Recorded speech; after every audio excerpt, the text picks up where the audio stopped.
Welcome to Superhuman Selling. What if the only thing standing between you and your next level of success isn't strategy, effort, or even talent, but a belief that you didn't know that you were carrying?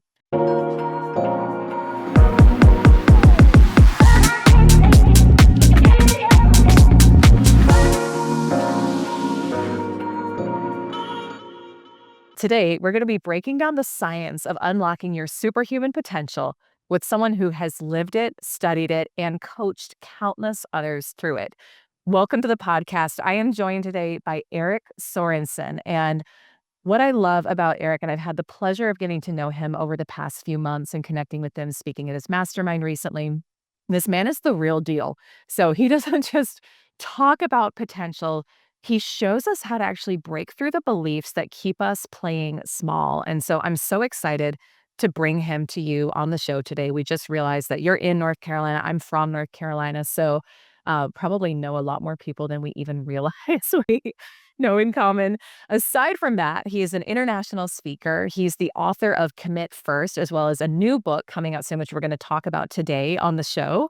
He's an entrepreneur, a coach, a marketer. He's an Inc. 5000 founder. He's a two-time TEDx speaker, a husband, father of 10 kids. I mean, if you want to, even just that, like, let's talk about some beliefs and how you got your mind on board with fathering and raising 10 kids well, because that is very impressive to me. So, Erik, welcome to the show. I am excited to dive in. I know we're going to have a really, really good conversation today. Thank you. I'm excited to be here as well. Yeah. Oh my gosh. Well, we were talking in the pre-chat, and as it often goes when you're talking to someone who really knows what they're talking about and you're excited about the topic, I was like, we got to hit record before we go too deep into this, because the content is going to be gold. So I would love to hear from you. You have built huge businesses, you've spoken all over the world, but you describe yourself as this 20-year overnight success.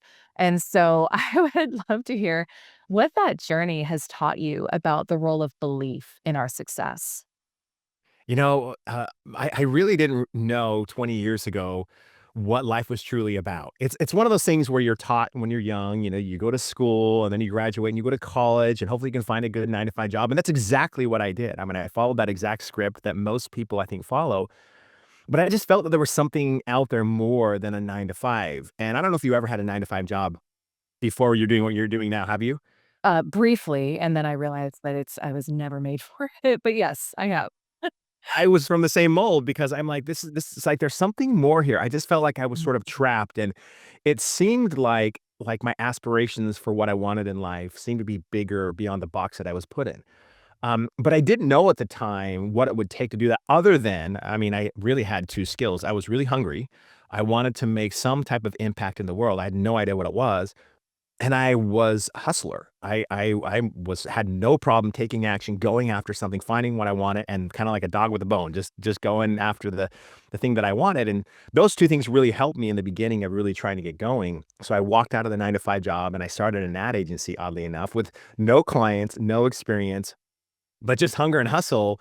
And honestly, like, looking back, I have no idea how I even made it because, looking back at my experience then versus the experience that I have now, I don't know how the 25-year-old Erik even is here today because, like, it was definitely a lot of grace in there, definitely a lot of, some luck, I'm sure, but somehow, some way, we made it and kept building and growing, but it was essentially a journey that even I didn't even understand what truly life was about, what drove human behavior, what drove me to make the decisions that I was making, and what kept me from what I wanted, until about 6 or 7 years ago.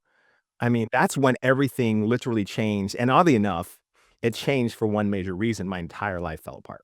Mm. Isn't that interesting? Like, you're going through these, having some successes in business, and you think you know what life's about, and all of a sudden, there's something thrown at you at 100 miles an hour, and you've got to adapt quickly. Yeah, absolutely. So what happened?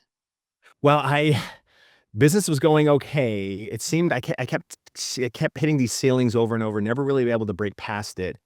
And, in my first marriage, things were not going well. Mhm. It was a challenge, went through 10 years of counseling. It was a very abusive relationship, and, um, I had part of the reason why I was, I think, very successful at business, at least trying to grow that, was because that's the one thing I could get wins in. I could get wins there quickly. I could feel good about myself. It was amazing, but it was overshadowed by the big challenge that every time I went home, things were really challenging. I had 4 kids at the time. And at the same time, I started going through a divorce and exiting out of that after a long period of time of trying to make it work. I just couldn't do it. And of course, that was affecting my business. And I had an opportunity to sell that business, and I shouldn't have, but I did. Mm. I sold it because I'm thinking, I'm gonna be a single dad. What am I gonna do here? And it just became by far the most difficult time of my life. I ended up selling for a lot less than I should have, exiting. It was okay, but here I am.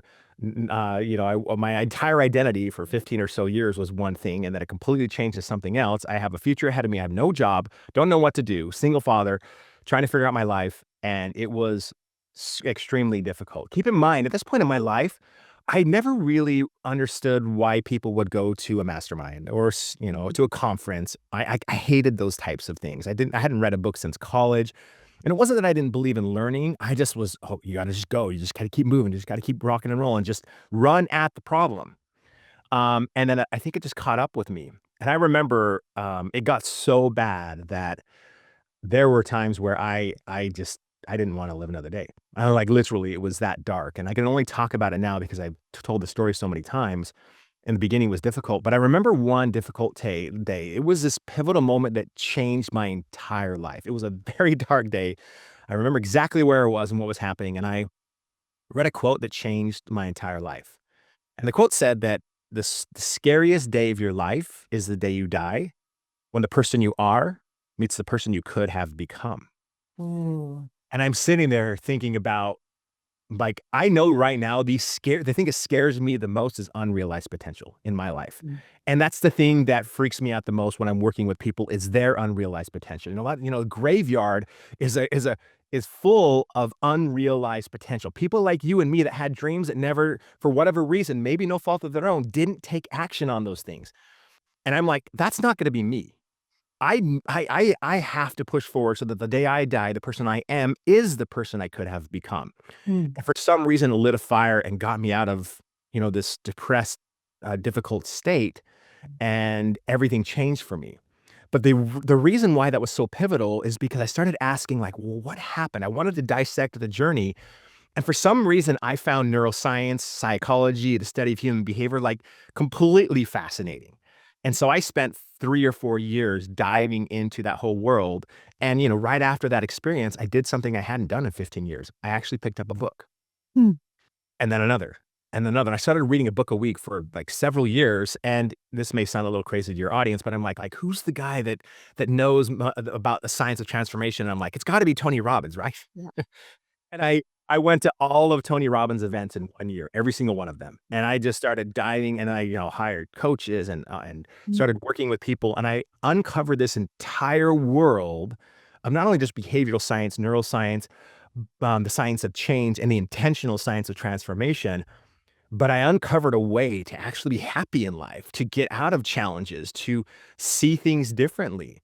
That no matter what hits you, you're never stuck. There's always a way. There's someone that has figured it out. You're never like in a place where even if you hit a wall where you're completely done, unless if you give up. And and diving into that world just entirely changed my life. It changed my happiness. I mean, my life is so different now than it was even this was back in 2016, 2017. Yeah. Not very long ago. Oh my gosh. Wow. I so appreciate that. I'm curious your take on this. So, one of the things that I believe in that we teach in our community is your results will never supersede your identity. And I think that when someone sets a next level goal, right? They say, I want to go from here to here. I want to expand my business. I want to maybe leave corporate and become an entrepreneur. They get to come face to face with all of those parts of themselves that are limiting, that aren't in alignment with where they're going. And I think Wayne Dyer talked about it this way. He said, the dark night of the soul is really a dark night of the ego. And so I hear that in what isn't that beautiful? Like this, Oh, good. it's so, it's so true, right? I hear that in some of what you're sharing. So to me, I always look at those moments, and I've certainly had plenty in my life, and I appreciate you sharing your experience because everyone can relate in some way, shape, or form to having that moment where you're like, I feel like my life is falling apart, where it's really there's something new that's being asked to come out of us. There's a new spark. There's an evolution, a transformation that we're being invited to go on. Now, whether we choose to say yes or not is our choice, I believe. But I'm curious about your take on that. And I think you talked about like intentional transformation as well. Do you see it the same way if someone is listening and they're like, man, I'm in that dark night of the soul. I feel stuck. I feel like I don't know where I'm going right now. And maybe this is the most challenging time of my life. How do are they being asked to activate their potential? And if so, how do we start to do that? 100%. Mm. I truly believe, like you are in iron business, I believe that business is a calling. It is one of the greatest personal development programs ever established because it requires you to step up even when you don't feel like it. Like you can't let your team down, right? You've got a lot there. So yes, I truly believe it is really, it's kind of like that calling, that inspiration. And I don't believe you would have that inspiration if you if you weren't completely capable of fulfilling the thing that you're feeling to do. Like you mentioned, desire, a desire that you feel in your heart to do something is there for a reason. As you mentioned, it's a green light, which I love when you said that. I'm like, oh my gosh, that's so true. It's absolutely a green light to step forward. And it doesn't mean that it's going to be an easy path. It just simply means it is another step to reach your potential. Yeah. And you mentioned like your identity, yeah, it kind of becomes a ceiling. And if you think about what your identity is, it's really a couple things. It's the stories that you tell yourself, and it's the standards that you have for yourself. Like Mm. you create your identity, you have created, and that is all has a foundation of who you believe you are. So, for example, when I shifted my identity, part of the reason why when I look back, and I know this now from neuroscience, I didn't know it at the time. I'm like, I get it. Like divorce was challenging and moving away from the business, but both were almost equally as difficult for me in terms of my identity because I was so ingrained in the hustle and the hunger of what I was trying to accomplish in my business that I put all the value I was having because I wasn't really getting it at home. I was getting the value at work and in the community because people were seeing us building this something incredible on what I did. Mm. And when you put your value on what you do, when you stop doing that thing, you lose your identity. You lose yourself because my business was me. I was my business. It was my identity. When I shifted and when I learned how to think about things the right way and install beliefs that create success, I realized that when I put my value on who I am versus what I do, it doesn't matter where I go. I take me with me. So if I'm doing an agency, great. If I'm speaking if I'm creating a speaking company, if I'm doing masterminds, it doesn't really matter. I take me with me and I can jump from wherever I want to go and nothing's going to change. I'm not going to lose myself because I know who I am. I know what my purpose is. I know what my mission in life is and I'm focused on it. So when you have that feeling, that calling coming to you and it's calling you to level up, follow it. Follow it with everything that you are. Take a few steps into that darkness because darkness, I truly believe, is divine. And the Mm. reason why is I think you can actually receive inspiration for your life during those dark times that you wouldn't be open to it any other time. I was too busy to listen for 15 years.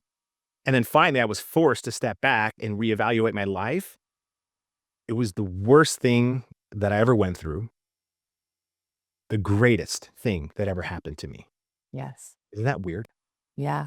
It always is though when I think I love that you shared that, and my experience has been, and this may not resonate with someone who's in something right now where they feel like this is the worst thing in my life, but with perspective, it always is. When I look back at a time in my life, this is just a few years ago where it was like one of my most challenging years, both personally and professionally. And I can look at it now and say, I was being made during that time. Like the woman who needed to come out, the version of me who needed to come out in order to be able to lead our company and lead our family while my husband is med school. And like she was made during that time. And it does feel hard, right? It does feel hard, but I think it's part of the process. Um, you shared something when we were talking in the pre-chat that I'd love to go into with you, where you shared that, you run, I understand multiple like growing, thriving masterminds, and you're a phenomenal coach and trainer. And you talked about in the early days of leading these masterminds, you would be helping people create empowering beliefs, but they'd be layered on top of broken beliefs. And I know you've got your new book coming out, Belief Breaking, right, which is coming out in the next few months. And so I know people are going to want to get the book, and we'll talk about that too at the end here. But I would love to hear your approach to belief rewiring. And for someone who's maybe listening to this, they're like, okay, I know I'm being asked to evolve. I know I'm being asked to change. Maybe I'm in a dark night of the ego or not, but I want to grow. I want to break and rewire these beliefs. What is your approach? I'm really curious to hear. I appreciate you asking that because the answer that I will give you is from learning from some of the greatest people in neuroscience, from neuropsychologists and neuroscientists. I met a neuroscientist in Texas, and I literally hired her for a full day, Oh. just going in and going through like the brain and how it works, and what drives decisions and what doesn't, it was things like that that I was able to piece together, how this essentially works. If you think about it, your brain is really good at three things: distorting, deleting, and generalizing. Mm. And some of that's an important function, because if we were aware of everything out there, we would go crazy because we're getting millions of pieces of input every second. I mean, think about it. Like if your brain had to process everything at the same time, we would be a mess. Yeah. I mean, think about like your pinky right now. You didn't realize your pinky was there, right? And you don't, and when you start Yeah. focusing on it, you realize, oh my gosh, I have a pinky, I have hands, and I'm not thinking about those things. But also, our brain tends to prioritize threats over rewards. And so, Mm. one of the challenges we have in life is that our brain is not really there to have us thrive, it's there to keep us to survive. So, if all you want to do is survive, then your brain is going to serve you very well. It's going to keep you safe, it's going to keep you in places where you're not uncomfortable. The problem is, as you know, Elise, is that nothing good in life happens from comfort. Comfort really is poison. Everything good in your life and in my life, if you think about it, came from some sort of decision to stretch ourselves, decision to step a little bit into the uncomfortable, into the darkness, to the dark path, to do something that's kind of a little bit scary. Mm. That her brain said no, but you said go instead. That's one of the reasons why I think we don't achieve goals. If you think about it, like goals, I'm going to say something that may kind of surprise you or maybe confuse you, but goals are a terrible way. Traditionally, the way we do is a terrible way to achieve something. Mm. I've seen studies that say that 8% of people achieve their goals that set them. Well, I mean, imagine if I said, "Hey, I've got an investment opportunity, Elise, and I can promise you that 8%, there's an 8% chance you're going to get your money back." Yeah. No way you're going to say yes. And here's the problem: like New Year's resolutions come around, for example, and we set a goal to lose weight, like most Americans do, and all of a sudden, like your conscious mind is the goal setter. Like logically, you're setting a goal. The subconscious mind, if you think about it, is the goal getter. It's the thing that actually drives you to accomplish the thing. Mm. And so it's kind of like, as my friend Dr. Shannon Irvine, who I studied with, mentioned to me, that she talks about it like this. She says that it's like putting on the gas and the brakes at the exact same time. Yeah. You're saying, I'm going to get this goal. This is amazing. I'm going to lose this weight. Fine. I'm going to look amazing in a year from now. And your conscious mind says, no, you're not. You've never done this before. You've never been able to accomplish this before. You've never been able to achieve this thing. And so you're done. And the challenge is this: like when we're born, we have about 25 billion neurons in our brains, right? And about 100 billion neural connections. And what that means is, like, think about it. It's only like when you're a baby, your brain's function is to your breathing, your heartbeat, your blinking, your movements. Like those are the neural connections that are there. But it's like this fertile garden waiting for beliefs to be planted inside of it. Now, we only have two fears: fear of falling and fear of loud noises when we're born, which, if you think about it, then every other fear that you and I have was actually learned. Mm. You know, one of the scariest things is, think about it. All of your beliefs came from somebody else. Think Mm. about it. There are Yeah. a lot of the beliefs that you disempower you and disempower me came from somebody else. Because here's what happens: by the time we're 7, and you've heard this, like, hey, by the time you're 7, most of your beliefs are foreign. Well, that's actually neuroscience, and here's why: you have 100 billion neural connections, like your beliefs and your functions of your brain and your body when you're born, and you have a quadrillion by the time you're age 7, which is, I believe it's 100 trillion, if I'm not mistaken. So in other words, you have the same amount of neurons, but all of a sudden you have all these beliefs forming. And here's the challenge: like something happens, you're 7 years old, and you see your father and mother fighting. Your father leaves, and all of a sudden you form a meaning from that when you're 7 years old, that, oh, if I get close to a man, he's going to leave me, or I can't trust men, Again, this is just completely just a random example, A comment, yeah. but it's not. The problem is when we're young, all of a sudden we form all these beliefs, but we have no context behind the belief. So we see something happen when we're young, and we form a meaning about it.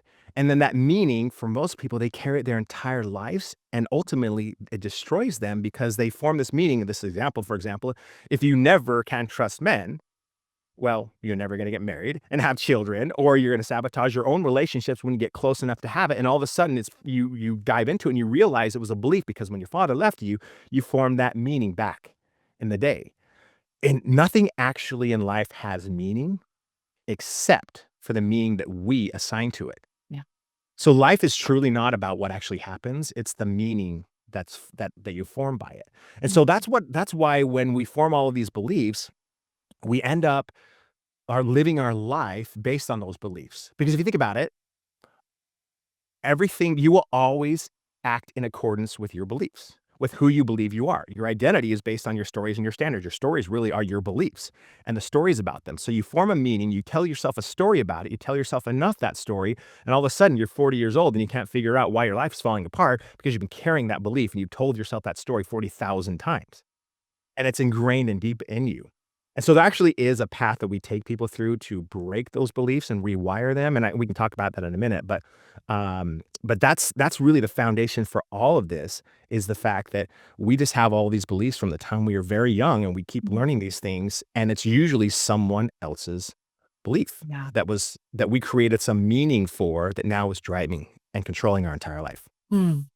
I think that's incredibly helpful, and I appreciate the scientific angle on that too, because I think a lot of times, I know at least for myself, when I first came into this material, I was kind of like you, where I thought it was all about success was all about just doing the thing, taking the actions, and there's you've probably seen this with the research that you've done, but my understanding is that it's our actions are responsible for like 3 to 5% of our results versus our beliefs, our identity, our embodiment, and that's really what drives the actions as well. I'm curious your take on this, and this may tie in with some of your process, which again, I know you go way deeper into in your book, so people are gonna wanna read that to be able to get the full process, but maybe we can speak to it at a high level. Let's say there's an area of someone's life where they have maybe felt stuck for a long time. Maybe it's, a lot of our listeners are entrepreneurs, sales professionals. So maybe it's money, maybe it's career. And they're like, I know there's something greater for me, or I know I have greater earnings potential. I know that other people have amazing relationships with money. I want to have that. But for some reason, I feel like I'm always stuck here. What if they can't even see what the belief is? Maybe they're conscious enough to know that there's some sort of belief there that's not helping them, but they can't figure out what it is. How do we figure out what the limiting belief is to be able to even break it and start to rewire it? Most people can't see it. Yeah. Most people, think about it, like the things you told the story in our mastermind about when you were stuck Yeah. on the money side of things, and all of a sudden you essentially had to break through that a little bit. That's very common. Um, and because that's our belief lid, and it's kind of like setting a temperature. We all have a temperature when it comes to certain things. Like money is an easy one to talk about because, for example, money doesn't grow on trees. Yeah, it does. Yeah. Just ask a farmer, right? It absolutely grows on trees. Like we have these temperatures, and if your temperature is set at 70 degrees, you might hit 72 or 74, but you'll always go back to 70 degrees. And so that's what happens when we're stuck, when we have this belief about something. And I'll give you an example. I was born in a very religious family, and there was a common thing that rich people are evil. By the way, if rich people are evil, are you ever going to become rich if you truly believe that? No. Definitely Oh, not. you're gonna sabotage yourself before you actually get there subconsciously. And like you said, most of the studies show about 93% of your decisions are subconscious and your actions are subconscious. Only 7% you're truly in charge of only 7% of your life. So and when I was growing up, the thought is that it's not necessarily bad to have money, but you really should have sufficient or enough for your needs. Mm. Mm. And had completely forgotten about this, and I was in business growing that first business, and we got to $10 million a year in revenue, which was awesome, but then I kept hitting it, never got past it. Years, hitting it, never got past it. But here's the other interesting that kept happening. It didn't matter how much money I made in terms of revenue. Guess what happened with what I was taking home? Every month, I had exactly enough to cover my needs, and maybe a few dollars more, sometimes a few dollars less. And I'm like, why in the world do I have this big business that's making all this money, but I'm actually not even a dollar more profitable than I was doing $1 million a year? And I realized something. I have enough to cover my needs. This was a belief that was ingrained in me when I was super young, and it's something that's spoken about a lot, in my home when we talked about it, to have sufficient or enough for your needs. And I realized that I was living exactly the belief that I had. So I had to do 3 things. Number 1, I had to recognize that this was actually happening, that this was a belief in me that Mm. I'm never gonna, profit-wise or take-home pay-wise, I'm never going to make more than, a dollar. If I have a dollar at the end of the day and I have all my bills covered, then guess what? I'm doing great because I'm acting in accordance with my belief. So that's the first thing, is I had to recognize it. Now, the second thing I had to do was question it or refute it. Mm. Like, is this true that my obligation is to have sufficient for my needs? I remember a coach told me one time, and he said, "Eric," this was back then, and he said, "Eric, there are things that God cannot call you to because of the beliefs that you have about money, because you don't have the income to change the world. Can you make less impact or more impact with more money?" Mm. And I'm like, "Wow." And that statement broke my belief, and I realized that the story was BS.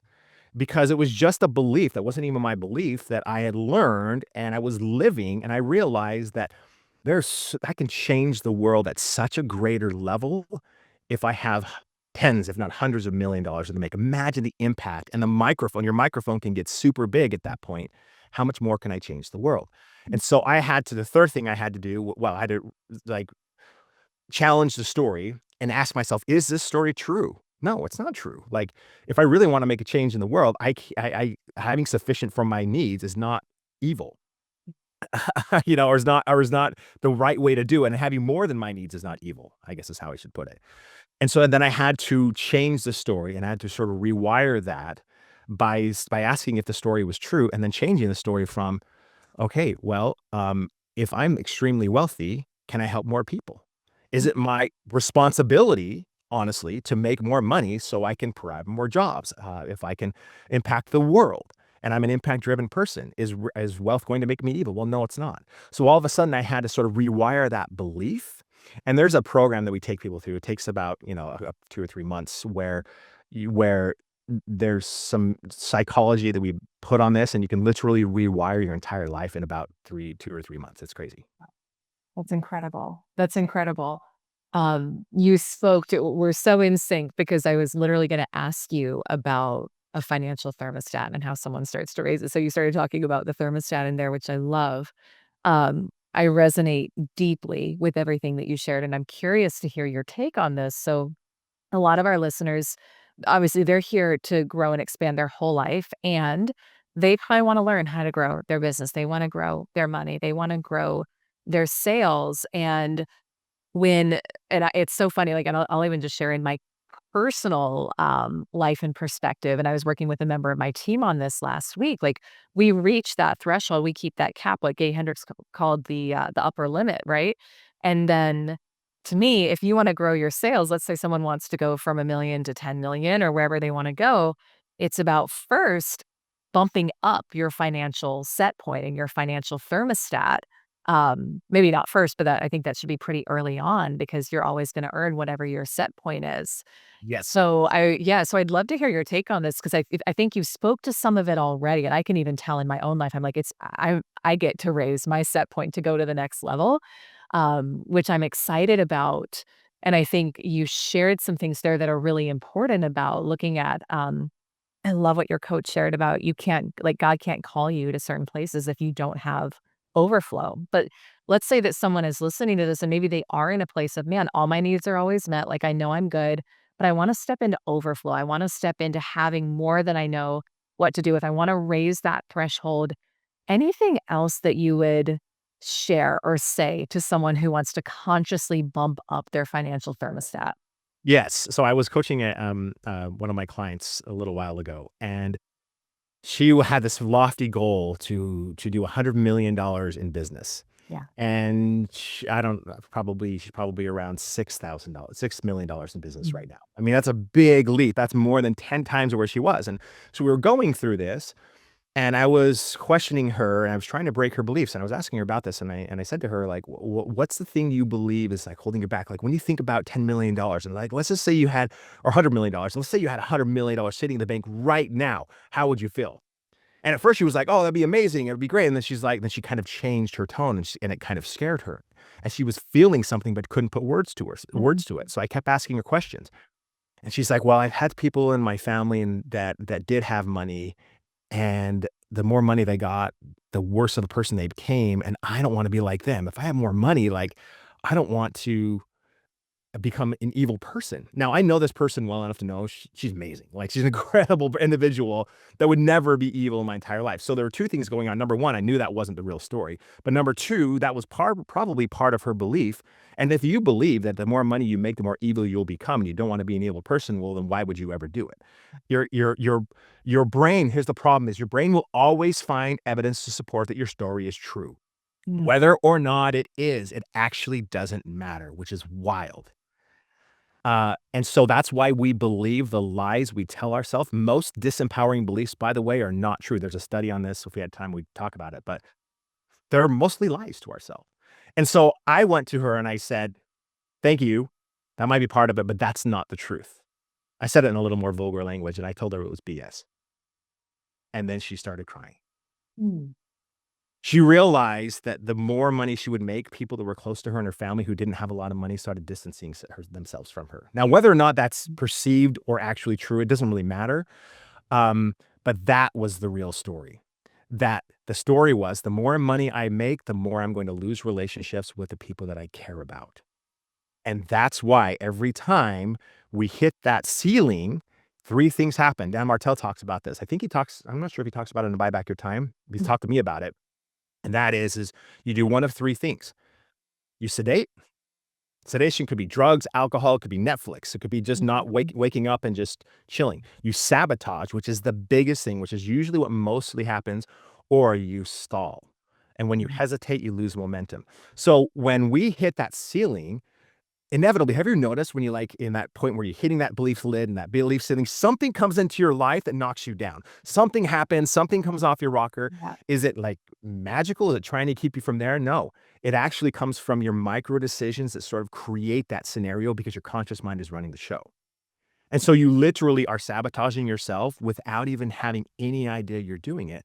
Because why would you try to make more than you're making now if you believe you're going to lose the closest relationships you've ever had at the core? And then we talk through how to rewire that because you can actually enrich your relationships with the more money that you have. And so we had to rewire that into the true meaning instead of the lie that she was telling herself. And this just happened a few months ago. So I'm super stoked to see what she does. And I know she's just going to go like this. But that's why you keep hitting that ceiling. It's not because there's some weird magical ceiling. It's because you're at the upper limit of your comfort zone and your brain is going to knock you down and feel safe. And that's when you put on the gas. That's when you're right there to Mhm. breaking through.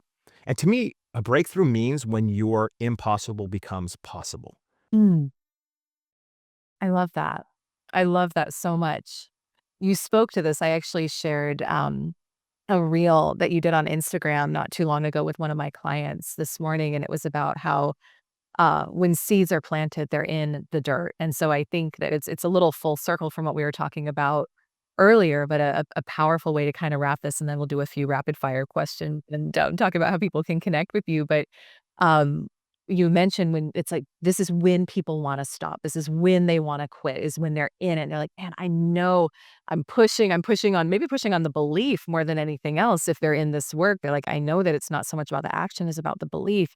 But can you speak to, I don't know if you remember the reel, if it was a newer one you recorded or not, but essentially just talking about, like, when we've set that new goal, it's like that seed being planted in the dirt and how it can feel like life is falling apart, or it can feel like, nothing is working, and just how you get your mind to work for you during those times to push through that upper limit to get what we want. Well, first off, there's a brain hack that you can use that because when you set your goals, we typically ask the word how, which is the wrong question to ask. I mean, If you're setting a goal of something you've never accomplished before, that's like me asking you how to climb Mount Everest and to give me advice on that if you've never climbed Mount Everest. Like, why are you asking yourself how to accomplish a goal you've never done before? You're the wrong person. I The will. right person would be that to the person that has actually climbed Yeah. the version of your Mount Everest. That would be the right way to do it. But generally, like, it's the why that sort of drives us to do that, Mm. to accomplish that goal and to really just have those doors of opportunity and really just having the target. All of a sudden your brain is going to start to find evidence of that. Now, there's a hack that you can use.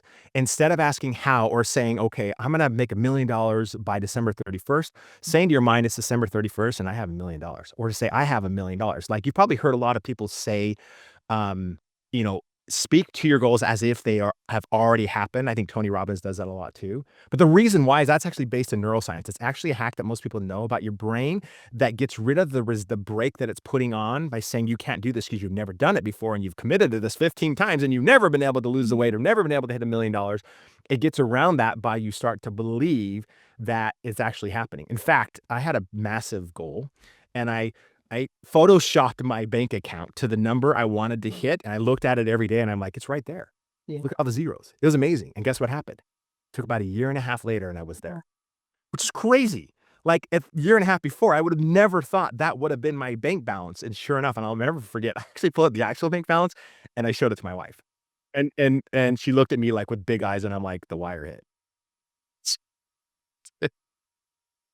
It's just crazy. So act as if your goals have already happened. Mm. And you have to vividly imagine them. Not to bring up Dan Martell, but he mentioned that you should be able to vision your ideal perfect day, the revenue you're making, the money in your bank, the car you're driving, what you're waking up, say 5 years from now, or whatever your target is, 3 years from now, and describe it as well as you can describe today. When you have that level of clarity, your brain's going to find evidence to support that that story is true. And it's sort of the opposite of what happens from sabotage. It almost opens up the door of opportunity and things start coming your way. And all you need to do at that point is just simply keep putting on the gas. And when you feel like you're getting knocked down, when you're at that upper limit, make sure you're not like sabotaging yourself. Watch your beliefs, recognize them, make sure you're not stalling and sedating, and keep going. And it's really hitting those goals is much more about removing things from you versus adding things. It's Mm. more about removing the things in your way to create a clear path to your goal versus adding a bunch of stuff to get there, if that makes sense. Yeah. Removing the resistance is really what it's about. I absolutely love that. I think you use the, Michelangelo and David analogy sometimes, and Yes. alright, you wanna speak to that really quick, and then we'll go into the rapid fire? Yeah. In fact, I got that from Benjamin Hardy's book. Probably around here somewhere. Dr. Benjamin Hardy, he's a neuropsychologist. 10x is easier than 2x. And he tells a story in the beginning of that book about Michelangelo and creating the statue to David, which is widely known in the 1500s as one of the greatest statues. It's in Florence, Italy. It's the most perfect statue. The Pope actually came to Michelangelo and asked him, like, how did you create such a perfect statue? And he said, it was easy. All I had to do was remove everything that wasn't the David. Mm. I mean, imagine if, like, you removed in your life everything that truly isn't you. Yeah. Like, remove the limiting beliefs and rewire them. Remove the resistance that you feel all the time. Remove not feeling like it, and so you don't do it. Imagine what you can accomplish if you just simply focused on removing So good. everything that isn't you. Yeah. Yeah, it's so good 'cause I think so often people think, "Oh, I have to become someone I'm not to have my goals accomplished," and I think you are saying this too, this is how I've learned to think about it. No, it's about taking off the masks, the layers, the limiting beliefs you took on that were other people's to become that fullest expression of you. Like your Florence Scotian talked about, we all have a divine design, something we came here to do that no one else can do. Uh, Have I you seen the Spain study? No. Real quick, look it up. SP Annie study for your audience, look it up. It's one of the most powerful studies. They were studying frequencies of emotions. They put people in a Faraday cage, which basically blocks out other human emotions, or excuse me, all energies. And, all energies have frequency, like cell phone towers and radios and whatever. And we emit frequencies. Like, you walk past somebody, have you ever walked past somebody and you feel something about him? You're like, dude, something's going on in that guy's life. I don't know what it is, but you feel it even though he didn't say anything. Um, we can feel and sense other people's emotions. And so they were able to actually get the frequencies of joy and hope and love and fear and hate And they were able to tell the person what they were feeling just by measuring the frequency, which is wild. But there was an emotion that kept coming up and they couldn't figure out what it was. So they kept studying it, trying to figure it out. And it was actually 10 times greater than any other human emotion. It was the most powerful human emotion that we emit in terms of energy. You know what it is? I asked this question. Most people say love, joy, fear. Mm. And those were high, but this was 10 times higher. And it's shocking. Authenticity. Oh, Authenticity is the most, in other words, when you are who you are truly and acting who you are, guess what's going to happen? Your life and your business is going to explode because all of a sudden you're authentically being you and people will feel it mm. and they will want to be more a part of it. That just gave me chills. That's so beautiful. Ah, this is so good. Okay, let's do rapid fire, and then I want you to share about your book and how people can connect with you further. So, short, sweet answers, like couple words, a sentence max. So first question for you is marathon runner, Ironman, or pilot. Which one pushes you the hardest mentally? Iron Man for sure. Love it. Why? In short. Because Ironman is not a physical as a race as much as you think it is. It is a 100% mental race because your body gives out long before your mind ever does. Ooh, okay, amazing. What is a superpower that one of your kids has that inspires you? I know this may be a hard. I would say my 7-year-old Hutch because he believes in everything. Nothing is impossible for him, and I love the fact that he lives by the power of imagination, and he truly believes he can do the thing he wants to do, even if I'm thinking in my mind, "Oh, that's impossible." Yeah. So his wonder, his imagination is the thing that impresses me the most, that I definitely need more of. Oh, I love that. Um, what is one piece of advice you'd give your 20-year-old self? Dream bigger than you dream bigger. Like, not 10 times bigger, 1,000 times bigger than you think. Yeah. Like, I mean, you're 20, you're kind of limited on what you think you can actually accomplish, and you can accomplish so much more and become so much more than you ever thought possible at Oh, 20 years old. so good. And then final question for you. So, if you could have one billboard that's seen by the entire world, what would it say? It would say, "Rise to your potential." Mm, amazing. Amazing. This is so inspiring. I wanna ask you so many more questions, so I wanna have you back on the show at some point, and I really, really appreciate this. Tell everyone, Eric, where can they connect with you? I know you're active on Instagram, and I'd love if you could share about your book coming out as Yes. well and just how people can get more involved in your work. Yep, because, follow me on Instagram at Erik Sorenson, Eric with a K, Sorenson's with an O-N, or you can go to ericsorenson.com. The pre-sale for the book is gonna be released here within the next 30 days or so. It's called Belief Breaking, and we're gonna launch it at the beginning of the year next year. So, my TED Talk in November here is gonna be about my next TED Talk is going to be about belief breaking as well, because I truly believe it is the path to solving the core, not the symptom, but the cause of most of the problems and challenges that we have in our life is just by simply rewiring those beliefs and changing those stories. Yeah, incredibly powerful. Well, thank you for everything you shared. Thank you for walking the talk and just also being so passionate about this. I can feel, and I know all our listeners can feel the power of this work through you as you're speaking and sharing. So thank you for, pushing through your own dark night of the soul, dark night of the ego to come to this and to bring this to the world because it really is. It's changing a lot of lives. And you've impacted me today, and I know you've impacted our listeners as well. So I appreciate you. Thank you. Yeah, absolutely. To you, my listener, thank you so much for being here, for listening to this episode. Go connect with Eric, pre-order his book, order it depending on when you're listening to this. But you're going to want to go deeper in this material. I know that I'm really excited to as well. And so I just want to thank you, as always, for being a listener of the show and to remind you as we close out to trust yourself on your path to success. Remember that your desires are green lights leading you and everyone around you to a brighter future. I'll see you on the next episode.